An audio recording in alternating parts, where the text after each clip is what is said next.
Welcome, everyone. Today we're going to dig into something really profound from a 2004 lecture by Radhanath Swami. He dives into a key verse from the Srimad Bhagavatam, and he brings up this question that honestly applies to every single one of us, no matter what we believe. And the question is this: when does something meaningful that we do just become an empty, hollow ritual? So let's think about this for a second. We all have our routines, right? Things we do every single day, almost on autopilot. But how often do we actually stop and ask ourselves why we're doing them? Are we just going through the motions, or is there a real, sincere purpose behind it all? This is the exact idea Radhanath Swami wants us to explore. You know, the Srimad Bhagavatam, the ancient text this lecture is based on, it really doesn't pull any punches. It kicks things off by completely dismissing what Radhanath Swami calls cheating religions. Now that sounds pretty intense, right? Cheating religions? So let's break down what that actually means. Okay, so the core concept here is something called Kaithava Dharma. Radhanath Swami explains that this is basically any religious practice that's really just a transaction. It's when we do a ritual, but we have a secret agenda, you know? We're praying for more money, for fame, for some kind of material thing. The Srimad Bhagavatam says that real spirituality, well, that can only begin once we leave that whole transactional mindset behind.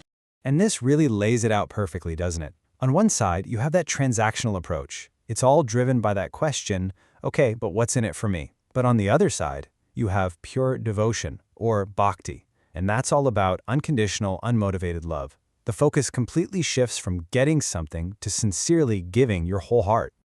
So what does this pure devotion actually look like when it's put to the ultimate test? Well, the lecture gives us this incredible story of Prahlad as the perfect example, a character whose faith is shown to be completely 100% unshakable.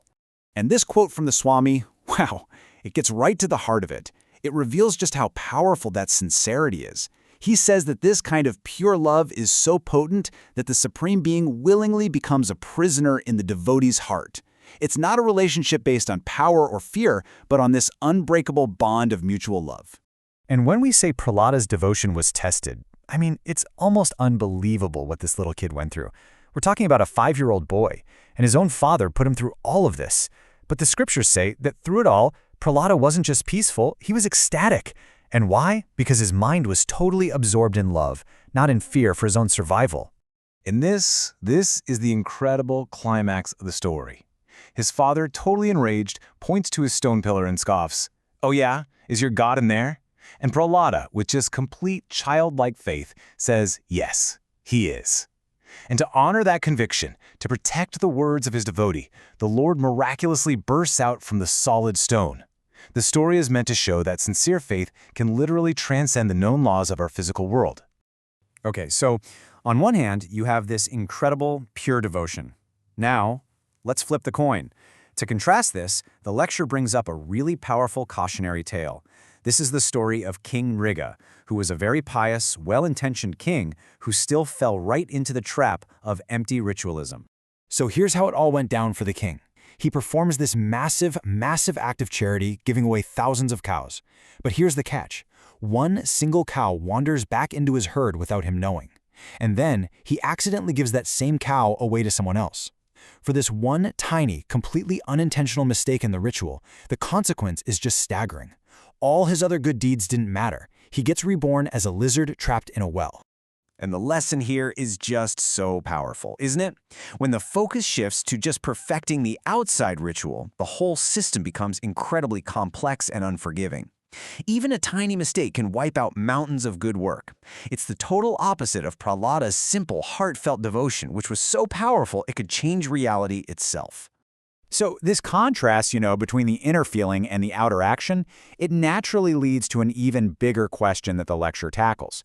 What actually defines a truly civilized society? And the answer Radhanath Swami presents, well, it really challenges our modern way of thinking. We usually think an advanced society has all the cool stuff, right? The fastest cars, the skyscrapers, the latest tech. But this lecture just flips that idea on its head. It argues that real civilization isn't measured by what a society has, but by the character of its people. It's defined by those inner qualities, things like compassion, humility, and self-control. And this quote from Radhanath Swami really just nails it. Think about it. All the philosophy, all the knowledge in the world, It's pretty much useless if it doesn't lead to good character. The point isn't just to make us smart or good at arguing, it's to make us better human beings. Okay, so if these really complicated rituals are like walking on a tightrope and the real goal is to build our inner character, then what's the solution? What's the path? Well, the lecture proposes a way that's described as simple, direct, and actually perfect for the times we live in.